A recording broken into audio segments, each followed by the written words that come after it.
Hello everyone, ಬನ್ನಿ ಇವತ್ತಿನ ವಿಡಿಯೋನಲ್ಲಿ ನಾನು ಇನ್ಸ್ಟೆಂಟಾಗಿ ಲೋನ್ ಸಿಗುವಂಥ ಒಂದು ಅಪ್ಲಿಕೇಶನ್ ಬಗ್ಗೆ ನಿಮಗೆ ಇನ್ಫಾರ್ಮೇಷನ್ನ ಕೊಡ್ತಾ ಇದ್ದೀನಿ.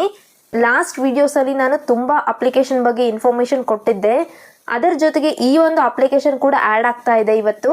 ಈ ಒಂದು ಅಪ್ಲಿಕೇಶನ್ ನೇಮ್ ಬಂದ್ಬಿಟ್ಟು flex salary instant loan app ಅಂತ. ಈ ಒಂದು ಅಪ್ಲಿಕೇಶನ್ ಬಂದ್ಬಿಟ್ಟು VVF Indian finance private limited ಕಡೆಯವ್ರದ್ದಾಗಿದೆ. ಹಾಗೆ ಈ ಒಂದು ಅಪ್ಲಿಕೇಶನ್ಗೆ 4.6 ರೇಟಿಂಗ್ಸ್ ಇದೆ. ಹಾಗೆ 5 ಮಿಲಿಯನ್ ಡೌನ್ಲೋಡ್ಸ್ ಕೂಡ ಆಲ್ರೆಡಿ ಮಾಡ್ಕೊಂಡಿದ್ದಾರೆ. ಈ ಒಂದು ಅಪ್ಲಿಕೇಶನ್ ಬಂದ್ಬಿಟ್ಟು ಫೈನಾನ್ಸ್ಗೆ ಆಗಿರ್ಬೋದು ಹಾಗೆ ಲೋನ್ಸ್ಗೆ ತುಂಬಾ ಯೂಸ್ಫುಲ್ ಆಗಿ ರನ್ ಆಗ್ತಾ ಇದೆ.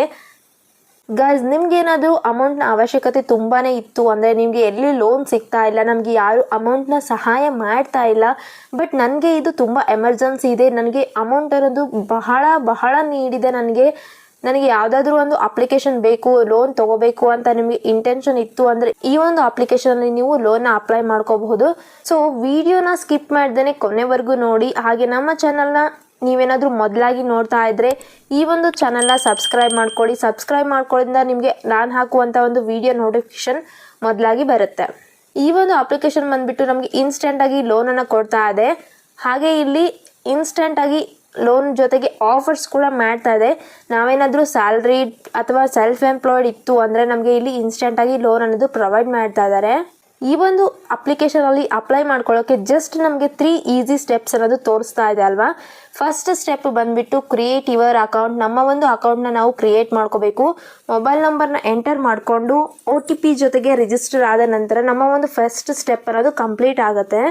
ನೆಕ್ಸ್ಟ್ ಸ್ಟೆಪ್ ಬಂದುಬಿಟ್ಟು ಫಿಲ್ ಯುವರ್ ಡೀಟೇಲ್ಸ್. ನಮ್ಮ ಒಂದು ಡೀಟೇಲ್ಸ್, ಬೇಸಿಕ್ ಇನ್ಫಾರ್ಮೇಷನ್ ಹಾಗೆ ಅದರ್ ಇನ್ಫಾರ್ಮೇಷನ್ ನಾವು ಇಲ್ಲಿ ಫಿಲಪ್ ಮಾಡಿದರೆ ಸೆಕೆಂಡ್ ಸ್ಟೆಪ್ ಅನ್ನೋದು ಕಂಪ್ಲೀಟ್ ಆಗುತ್ತೆ. ಹಾಗೆ ಥರ್ಡ್ ಸ್ಟೆಪ್ ಬಂದುಬಿಟ್ಟು ನಮ್ಮ ಒಂದು ಅಮೌಂಟ್, ನಮ್ಮ ಒಂದು ಅಪ್ಲಿಕೇಶನ್ ಅಪ್ರೂವ್ ಅನ್ನೋ ಆಗೋದು ಇಲ್ಲಿ ತೋರಿಸುತ್ತೆ. ಅಪ್ರೂವ್ ಆದ ತಕ್ಷಣ ನಮಗೆ 3 ಸ್ಟೆಪ್ ಅನ್ನೋದು ಕಂಪ್ಲೀಟ್ ಆಗುತ್ತೆ. ನಮ್ಮ ಒಂದು ಅಕೌಂಟ್ನ 2 ಮಿನಿಟ್ಸಲ್ಲಿ ನಾವು ಇಲ್ಲಿ ಕ್ರಿಯೇಟ್ ಮಾಡ್ಕೋಬಹುದು. ಜೊತೆಗೆ ಇಲ್ಲಿ ಪೇಪರ್ಲೆಸ್ ಲೋನ್ ಅಪ್ಲಿಕೇಶನ್ ಆಗಿದೆ ಇದು. ಫೈನಲ್ ಆಗಿ ನಮ್ಮ ಒಂದು ಎಲಿಜಿಬಿಲಿಟಿನ ನೋಡ್ಕೊಂಡ್ಬಿಟ್ಟು ನಮ್ಮ ಒಂದು ಡಾಕ್ಯುಮೆಂಟ್ಸ್ ನೋಡ್ಕೊಂಡ್ಬಿಟ್ಟು ನಮಗೆ ಲೋನ್ ಅನ್ನೋದು ಅಪ್ರೂವಲ್ ಮಾಡ್ತಾರೆ. ಹಾಗೆ ನಾವು ಇಲ್ಲಿ ವಿತ್ಡ್ರಾ ಕೂಡ ಮಾಡ್ಕೋಬಹುದಾಗಿದೆ ಈ ಒಂದು ಅಪ್ಲಿಕೇಶನ್ ಜೊತೆಗೆ. ಇಲ್ಲಿ ರೀಪೇಮೆಂಟ್ ಶೆಡ್ಯೂಲ್ಸ್ ಬಂದುಬಿಟ್ಟು ತುಂಬಾ ಫ್ಲೆಕ್ಸಿಬಲ್ ಆಗಿರುತ್ತೆ. ಸೊ ಎಂಜಾಯ್ ಮಾಡ್ಕೋಬೋದು ನಮ್ಮ ಒಂದು ರೀಪೇಮೆಂಟ್ಸ್ನ. ಈ ಒಂದು ಅಪ್ಲಿಕೇಶನಲ್ಲಿ ಯಾವ ರೀತಿಯಾಗಿ ಪ್ರೋಸೆಸ್ ಇರುತ್ತೆ, ಏನೆಲ್ಲ ನಾವು ಡಾಕ್ಯುಮೆಂಟ್ಸ್ನ ಕೊಡಬೇಕಾಗುತ್ತೆ, ಯಾವ ರೀತಿಯಾಗಿ ಇಲ್ಲಿ ಇಂಟ್ರೆಸ್ಟ್ ರೇಟ್ ಹಾಗೆ ಪ್ರೊಸೆಸಿಂಗ್ ಫೀಸ್, ಲೋನ್ ಟೆನ್ಯೂರ್ ಇರುತ್ತೆ ಅನ್ನೋದನ್ನು ನಾನು ನಿಮಗೆ ಡೀಟೇಲ್ ಆಗಿ ಇವತ್ತು ಈ ಒಂದು ಅಪ್ಲಿಕೇಶನ್ ಬಗ್ಗೆ ಇನ್ಫಾರ್ಮೇಷನನ್ನು ಕೊಡ್ತಾ ಇದ್ದೀನಿ.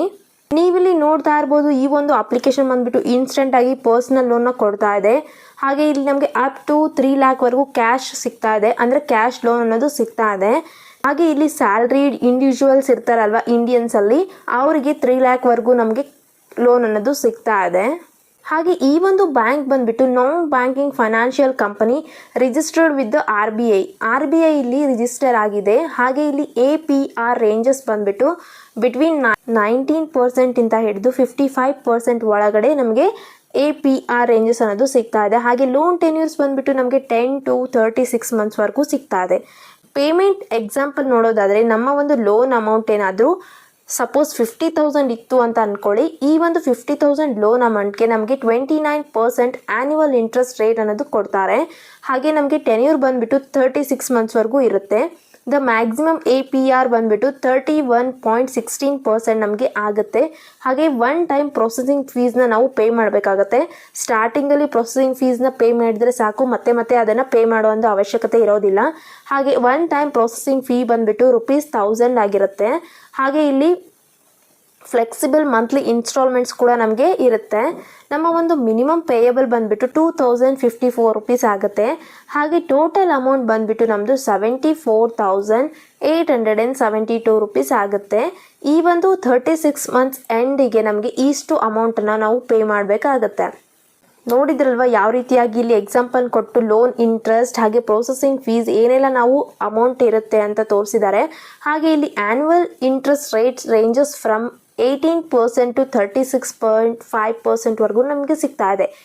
ಆ್ಯನ್ಯುವಲ್ ಇಂಟ್ರೆಸ್ಟ್ ನಮಗೆ 18 ಇಂದ ಹಿಡಿದು 36.5% ಒಳಗಡೆ ನಮಗೆ ಅವೈಲೇಬಲ್ ಆಗ್ತಾ ಇದೆ. ಹಾಗೆ ಪ್ರೊಸೆಸಿಂಗ್ ಫೀ ಬಂದುಬಿಟ್ಟು ₹0 ಇಂದ ಹಿಡಿದು 1250 ನಮಗೆ ಅಪ್ಲೈ ಆಗುತ್ತೆ. ಹಾಗೆ ಇಲ್ಲಿ ಫಸ್ಟ್ ವಿತ್ಡ್ರಾವಲ್ ಅಲ್ಲಿ ನಮಗೆ ಇಂಟ್ರೆಸ್ಟ್ ರೇಟ್ ಬಂದ್ಬಿಟ್ಟು 0% ಟು 1.75% ಪರ್ ಮಂತ್ ವರೆಗೂ ಆಗ್ತಾ ಇದೆ.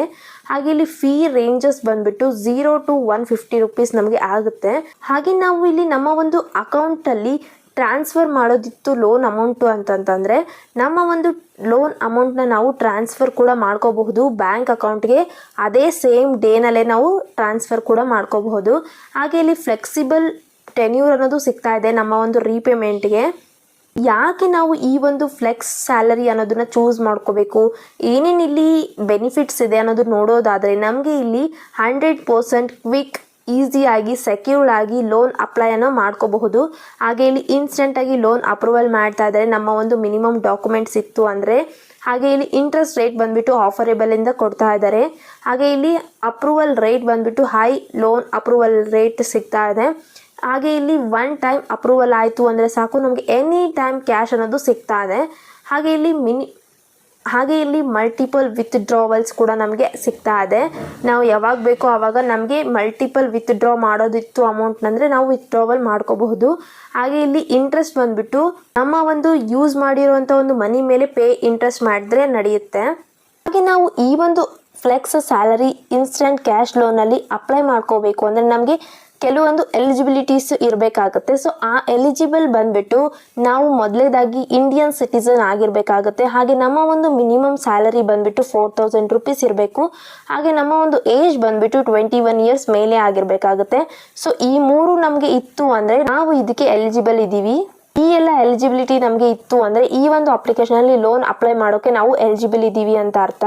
ಸೊ ಡಾಕ್ಯುಮೆಂಟ್ಸ್ ಏನೇನು ಬೇಕಾಗುತ್ತೆ, ಯಾವ ರೀತಿಯಾಗಿ ನಾವು ಇಲ್ಲಿ ಅಪ್ಲೈ ಮಾಡ್ಕೋಬಹುದು, ಏನೇನು ಡಾಕ್ಯುಮೆಂಟ್ಸ್ ಬೇಕಾಗುತ್ತೆ ಅನ್ನೋದು ನೋಡೋದಾದರೆ ಮೊದಲನೇದಾಗಿ ನಮ್ಮ ಒಂದು ಐಡೆಂಟಿಟಿ ಪ್ರೂಫ್ ಅನ್ನೋದು ತುಂಬಾ ಮುಖ್ಯ ಆಗುತ್ತೆ.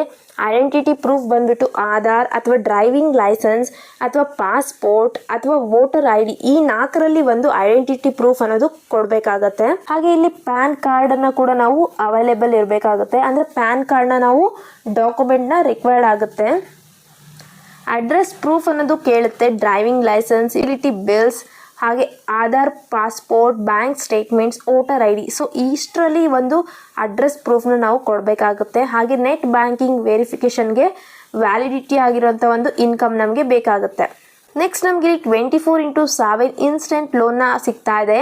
ಹಾಗೆ ಇಲ್ಲಿ ಪೇಪರ್ ವರ್ಕ್ ಅನ್ನೋದು 0 ಆಗಿರುತ್ತೆ. ಇಲ್ಲಿ ಯಾವುದೇ ರೀತಿಯಾದಂಥ ಫಿಸಿಕಲ್ ಡಾಕ್ಯುಮೆಂಟೇಷನ್ ಇರೋದಿಲ್ಲ. ಜಸ್ಟ್ ನಮ್ಮ ಒಂದು ಆನ್ಲೈನ್ ಮುಖಾಂತರ ಅಪ್ಲೋಡ್ ಮಾಡಿದರೆ ಸಾಕು ಡಾಕ್ಯುಮೆಂಟ್ಸ್ನ, ನಮ್ಮ ಒಂದು ಲೋನ್ ಅಪ್ಲಿಕೇಶನ್ ಏನಾಗುತ್ತೆ ಸಕ್ಸಸ್ ಆಗುತ್ತೆ. ಸೊ ಯಾವ ರೀತಿಯಾಗಿ ನಾವು ಈ ಒಂದು ಅಪ್ಲಿಕೇಶನಲ್ಲಿ ಲೋನ್ನ ಅಪ್ಲೈ ಮಾಡ್ಕೋಬೇಕು, ಏನು ಸ್ಟೆಪ್ಸ್ ಇರುತ್ತೆ ಅನ್ನೋದು ನೋಡೋದಾದರೆ ಬನ್ನಿ ನಾನು ನಿಮಗೆ ಇಲ್ಲಿ ಇನ್ಫಾರ್ಮೇಷನ್ನ ಕೊಡ್ತಾ ಇದ್ದೀನಿ. ಸೊ ಮೊದಲೇದಾಗಿ ನಾವು ಈ ಒಂದು ಅಪ್ಲಿಕೇಶನ್ನ ಡೌನ್ಲೋಡ್ ಮಾಡ್ಕೋಬೇಕು. ಹಾಗೆ ಡೌನ್ಲೋಡ್ ಮಾಡ್ಕೊಂಡ ನಂತರ ಕ್ರಿಯೇಟ್ ಆ್ಯನ್ ಅಕೌಂಟ್ ಮೇಲೆ ಕ್ಲಿಕ್ ಮಾಡಿಕೊಂಡ್ರೆ ನಮ್ಮ ಒಂದು ಅಕೌಂಟ್ನ ನಾವು ಕ್ರಿಯೇಟ್ ಮಾಡ್ಕೋಬೇಕಾಗುತ್ತೆ. ಸೊ ಇಲ್ಲಿ ನಮ್ಮ ಒಂದು ಮೊಬೈಲ್ ನಂಬರ್ನ ಎಂಟರ್ ಮಾಡಿಕೊಂಡು ನೆಕ್ಸ್ಟ್ OTP ಅನ್ನೋದನ್ನು ಕಳಿಸ್ತಾರೆ, ಒನ್ ಟೈಮ್ ಪಾಸ್ವರ್ಡ್ OTPನ. ಆ ಒಂದು OTPನ ಎಂಟರ್ ಮಾಡಿಕೊಂಡ್ರೆ ನಮ್ಮ ಒಂದು ಅಕೌಂಟ್ ಕ್ರಿಯೇಟ್ ಆಗುತ್ತೆ, ಅಂದರೆ ರಿಜಿಸ್ಟರ್ ಆಗುತ್ತೆ. ನೆಕ್ಸ್ಟ್ ನಮ್ಮ ಒಂದು ಡಾಕ್ಯುಮೆಂಟ್ಸನ್ನು ನಾವು ಒಂದೊಂದಾಗಿ ಸಬ್ಮಿಟ್ ಮಾಡಬೇಕಾಗುತ್ತೆ. ಎಕ್ಸಾಂಪಲ್ ಬಂದ್ಬಿಟ್ಟು ಆಧಾರ್, ಪ್ಯಾನ್ ಅಥವಾ ಬ್ಯಾಂಕ್ ಸ್ಟೇಟ್ಮೆಂಟ್, ಈ ರೀತಿಯಾಗಿ ಡಾಕ್ಯುಮೆಂಟ್ಸ್ನ ನಾವು ಅಪ್ಲೋಡ್ ಮಾಡ್ಕೋಬೇಕು. ಯಾಕೆ ನಾವು ಈ ಒಂದು ಅಪ್ಲಿಕೇಶನ್ನ ಚೂಸ್ ಮಾಡ್ಕೋಬೇಕು, ನಮಗೆ ಏನೆಲ್ಲ ಎಲಿಜಿಬಿಲಿಟಿ ಇರಬೇಕಾಗುತ್ತೆ, ಹಾಗೆ ನಮ್ಮ ಒಂದು ಡಾಕ್ಯುಮೆಂಟ್ಸ್ ಏನೇನು ಇರಬೇಕು ನಮ್ಮ ಹತ್ರ, ಯಾವ ರೀತಿಯಾಗಿ ನಾವು ಇಲ್ಲಿ ಅಪ್ಲೈ ಮಾಡ್ಕೋಬೇಕು, ಸ್ಟೆಪ್ ಬೈ ಸ್ಟೆಪ್ ನಾನೆಲ್ಲ ನೀಟಾಗಿ ನಿಮಗೆ ಇನ್ಫಾರ್ಮೇಷನ್ನ ಕೊಟ್ಟಿದ್ದೀನಿ. ಸೊ ಇದಾಗಿದೆ ಇವತ್ತಿನ ವಿಡಿಯೋ ಗಾಯ್ಸ್. ನಾನು ಮತ್ತೆ ನಿಮಗೆ ಹಲವಾರು ಅಪ್ಲಿಕೇಶನ್ ಜೊತೆಗೆ ಮುಂದಿನ ವಿಡಿಯೋದಲ್ಲಿ ಸಿಗ್ತೀನಿ. ಅಲ್ಲಿವರೆಗೂ ಬಾಯ್.